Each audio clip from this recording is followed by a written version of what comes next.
Revenons sur cette tragédie qui secoue les réseaux sociaux. Le petit Mathis arraché à la vie de manière atroce. Son bourreau, un voisin bien connu du quartier, Monsieur Noifo, alias Black. Un internaute revient en détail sur les circonstances de ce crime. Lisons ensemble. Tous les événements se sont déroulés entre 4 maisons qui se suivent.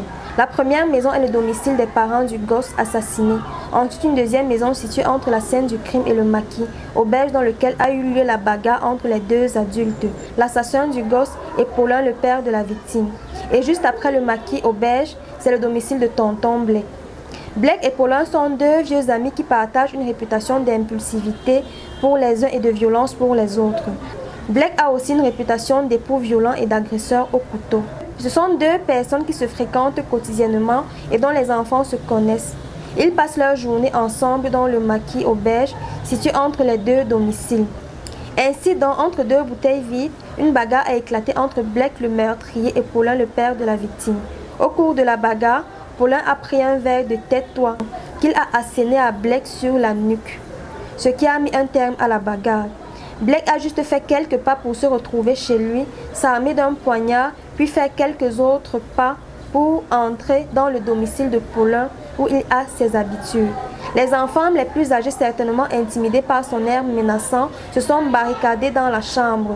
Réflexe que n'a malheureusement pas eu le petit Mathis en voyant entrer son tonton Black.